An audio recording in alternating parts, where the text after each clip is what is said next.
Kembali kepada isu perang Yamamah tadi. Awal strategi yang dipimpin oleh Khalid bin Al-Walid ni, sahabat-sahabat ni dipecahkan sama seperti strategi yang dimainkan oleh Musailamah. Musailamah dia pecah tentera dia kepada 3.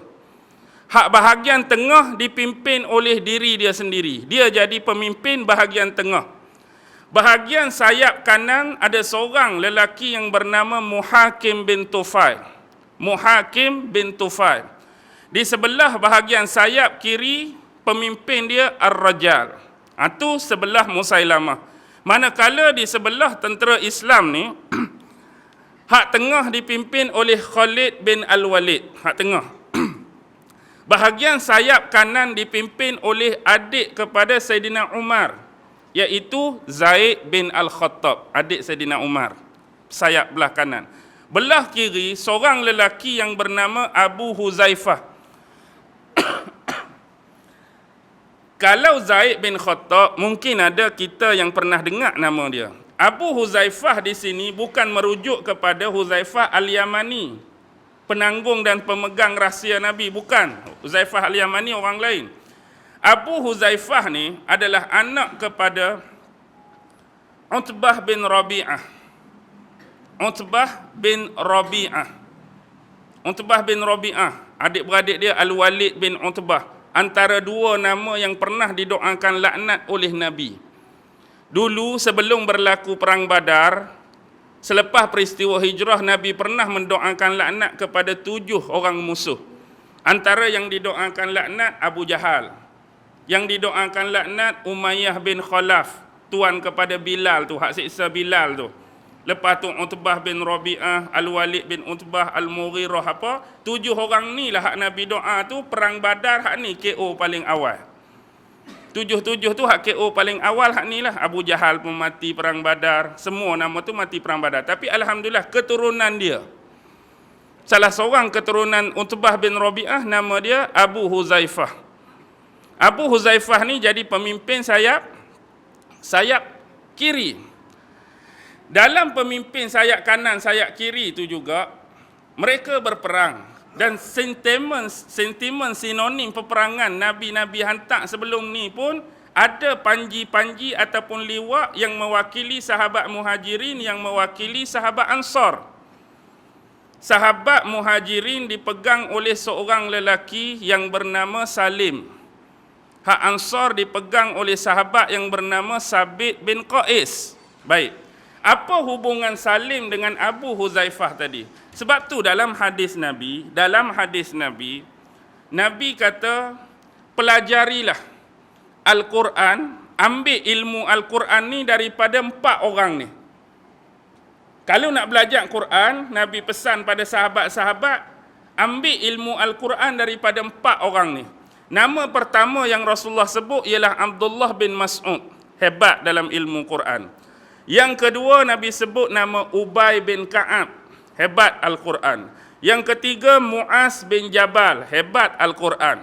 Yang keempat, Nabi sebut Salim maula Abu Huzaifah. Jadi Salim pun jadi pemegang bendera Muhajirin. Abu Huzaifah, tuan dia tu, jadi ketua sayap kiri. Dua-dua ni Allah takdirkan syahid dalam medan perang Yamamah ni. Yang lebih awal meninggal tuan dia, Abu Huzaifah. Dan waktu, siapa tadi? Allahu Akbar. Salim tadi hampir nazak, dia masih tanya kepada sahabat yang duk pangku dan papah dia tu. Dia kena teruk dah. Jadi dia tanya bagaimana keadaan tuan dia, maula dia, Abu Huzaifah. Dia habaq kat dia, Abu Huzaifah dah lebih awal syahid daripada kamu. Lalu dia senyum. Dia kata, kalau ditakdirkan Allah, aku juga syahid pada hari ini. Lepas pada peperangan ni, ambil mayat aku, angkat usung, pergi letak sebelah tuan aku, Abu Huzaifah. Itu antara pesanan dia kepada sahabat-sahabat sekiranya dia mati syahid. Peperang Yamamah ni peperangan dahsyat, tuan-tuan. Nanti kita akan cerita beberapa clue mengenai peperangan ni. Baik. Peringkat awal, strategi yang diatur oleh Khalid bin Al-Walid ni, memang berjaya dan menjadi, yang menyebabkan musuh ni terpukul dan hampir mundur ke belakang. Tetapi dengan kebijaksanaan orator di sebelah lawan Musailamah tu, mereka counter, reverse balik serangan tadi. Akhirnya geng-geng Islam pula terpukul ke belakang. Dan pada saat-saat genting, sehingga pasukan musuh ni dia masuk melalui 3 penjuru. Maksudnya hak sayap kiri depa, sayap kanan depa, hak tengah depa tak serang bersemuka dengan sayap-sayap sama tengah tadi. Depa pi serang 3 tu buat bentuk tajam, pi serang bahagian tengah. Jadi semua sayap kanan pi masuk tengah, hak tengah pun pi tengah, hak kiri pun pi tengah. Jadi merebakkan pasukan Khalid Al-Walid ni terundur sampai ke tahap musuh boleh masuk dalam kemah khas komander perang. Maksudnya kemah khas yang didirikan kepada Khalid bin Al-Walid. Sampai mereka berjaya turun daripada kuda-kuda, cabut kain kemah, cabut tiang-tiang kemah, yang kebetulan dalam tu ada isteri Khalid bin Al-Walid yang dia bawa sekali. Hampir-hampir terbunuh, tapi berjaya diselamatkan oleh sahabat-sahabat. Lepas itulah baru strategi Khalid bertukar. Khalid melihat, dia dapat idea strategi ni daripada bagaimana musuh mencorakkan pasukan mereka. Sebab yang menjadi penyokong-penyokong Musailamah Al-Kazzab ni terdiri daripada pelbagai kabilah dan suku. Suku ni hak nak murtad join dia, kabilah ni hak nak murtad join dia, ramai. Jadi Khalid bin Al-Walid pun sedar, selain daripada sahabat Ansar dan sahabat Muhajirin, mereka juga punya sahabat-sahabat yang duduk kabilah-kabilah dan suku di pendalaman. Lalu dia buat di bawah Muhajirin, di bawah Ansar ni satu skuadron. Dia panggil pasukan-pasukan kecil yang dipimpin oleh suku masing-masing. Terutama kalau dalam tu ada ayah dengan bapa terlibat sekali. Contohlah kita kata, orang-orang kawasan Bayan Lepas ni geng-geng Ansar. Contohlah kata, geng-geng Ansar. Sebelum ni kita duduk dalam satu pasukan, bercampur semua.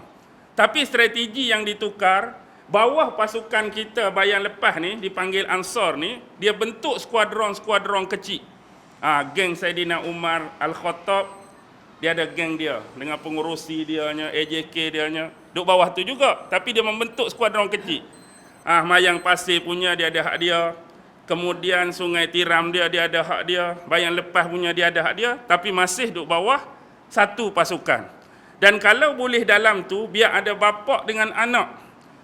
Supaya rasa kesan peperangan ni, dua-dua boleh tunjuk semangat kejantanan masing-masing. Bapa ni nak tunjuk kepada anak semangat keperwiraan dia. Anak juga nak tunjuk semangat kejantanan dia pada bapa dalam peperangan ni.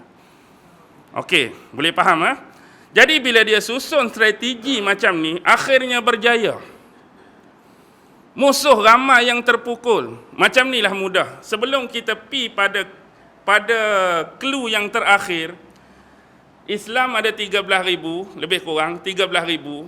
Mereka ada 40,000. Islam yang terkorban cuma 1,200. Daripada 13,000, 1,200.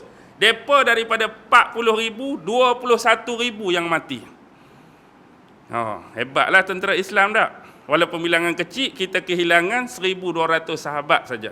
Mereka 21,000. Dalam 1,200 sahabat itulah yang pernah dibimbangi oleh Saidina Umar, iaitu orang Islam kehilangan 70 sahabat yang hafiz Quran dalam perang ni lah. 70 sahabat Nabi tu daripada 1,200, yang meninggal tu 70 orang hafal Quran. Jadi bila habis perang Yamamah, Saidina Umar bin Al-Khattab menyarankan kepada Saidina Abu Bakar, kalau nak tulis Quran, boleh dah. Sebab memandangkan perang ni saja, hak hafal Quran 70 orang dah hilang. Maksudnya bila matinya penghafal Quran, maksudnya hafalan tu dia tak pergi pada orang lain. Hafalan tu pergi ke mana? Hafalan tu akan pergi bersama dengan kewafatan dia. Bukan kata, aku nak mati dah, aku pindahkan hafalan aku pada sahabat lain. Kalau boleh pindah lagu tu tak apa, tak risau sangat. Hak ni pula, aku nak mati dah, aku pindah hafalan ibadah ni. Tak apa lagu tu. Ni mati-mati lah. Lepas tu kalau hak duk ada ni, lagi ada peperangan, mati lagi. Kalau hak duk ada ni, ada perang lain, mati lagi, mati, takut jumlah tu lagi kecil.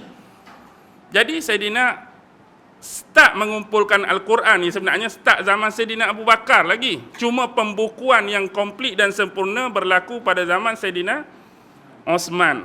Tu. Jadi zaman Saidina Umar pun duk kumpul lagi, kemudian baru ditulis oleh sahabat. Baik. Bila tentera Islam ni kuat, walaupun dalam keadaan kuat, musuh pun masih ramai. Saya nak sebut beberapa peristiwa yang menyayat hati. Pertama ialah tentang Sabit bin Qais. Hak kata pemegang panji apa? Pemegang panji sahabat-sahabat Ansar. Sabit bin Qais ni sebelum masuk perang Yamamah, dia dah siap bawa kain kafan dia dah. Sebelum perang lagi dia bawa kain kafan dah. Sebab dia tahu berkemungkinan pi ni antara hidup dengan mati. Kita cuma 13 nak lawan 40. Jadi, apa inisiatif yang dia buat? Dia tak mahu menyebabkan ketakutan pada diri dia yang boleh menyebabkan dia lari daripada medan perang ni. Maka dia gali lubang. Di pasir tu dia gali parah lutut. Dia masuk dalam lubang tu, dia kambuh balik. Seolah, lepas tu dia tak boleh nak bergerak lah. Maksudnya tak mahu lari di situ. Jadi dia kambuh tu duduk dalam tu. Orang mari duduk lawan pedang, orang mari duduk lawan tombak, lawan pedang. Last kali ramai orang ni, terbunuhlah dia. Matilah dia dalam keadaan syahid. Lepas tu sahabat lain ambil pula panji yang dipegang oleh dia, meneruskan perjuangan. Bagaimana pula dengan bahagian sayap kanan yang dipimpin oleh Zaid bin Khattab? Zaid bin Khattab, adik Saidina Umar, juga gugur. Tapi perkataan terakhir yang dia sebut, wahai sahabat-sahabat tentera Islam, gigitlah Islam itu dengan gigi-gigi geraham kamu. Pegang Islam sungguh-sungguh, tebaslah musuh-musuh kamu pada hari ini dan majulah terus ke depan sehingga musuh Allah itu kalah dan musnah. Sesungguhnya aku sesekali tidak akan mengucapkan kalimah ataupun perkataan selepas ucapan ini. Maksudnya, inilah ucapan terakhir dia. Lepas pada ni aku tak mau cakap dengan siapa-siapa, aku nak terjun dalam peperangan. Sama ada peperangan ni berakhir dengan dua benda. Pertama, kekalahan dan kematian Musailamah, ataupun yang kedua, aku sendiri syahid menemui Allah Subhanahu wa taala. Itu kata-kata Zaid bin Khattab, adik kepada Saidina Umar, yang juga terkorban. Dan juga terkorban ialah pemegang panji Salim tadi, sahabat-sahabat Muhajirin. Salim ni dia punya kontur tubuh, kalau kita baca, dia taklah nampak sekuat sahabat lain. Dia punya kontur tubuh, poster tubuh dia tu. Bukan poster POSTER, tu poster orang tampak. POSTUR, poster tubuh, bentuk tubuh. Takut entah apa ustaz poster ni. Okey. Tak berapa kuat. Jadi sahabat-sahabat ni ada yang tak berapa yakin dia jadi pemegang liwat, pemegang panji tu. Jadi atas keresahan tersebut, dia sebut kepada sahabat, kalaulah sekiranya kekalahan pasukan tentera Islam ni, kekalahan dia disebabkan oleh aku. Nampak aku ni nampak tak berapa kuat, tak berapa ganas ni. Kalau kekalahan tentera Islam ni disebabkan oleh aku, maka aku akan menganggap bahawa akulah seburuk-buruk penghafal Al-Quran. Maksudnya dia sebut perkataan tadi untuk menaikkan semangat dia. Maknanya kalau Islam hari ni kalah, kamu semua ni sahabat Muhajirin hak duduk belakang aku, hak pegang bendera ni kalah, disebabkan musuh pandang aku ni lemah, maka aku menganggap aku ini adalah seburuk-buruk penghafal Al-Quran. Untuk menaikkan semangat dia. Akhir sekali dia maju ke medan dan dia sendiri terkorban. Itulah yang saya sebut tadi, yang dia minta selepas kewafatan dia syahid, letak dengan tuan dia Abu Huzaifah Salim. Orang yang hebat ilmu Al-Quran, yang pernah disabdakan oleh Rasulullah.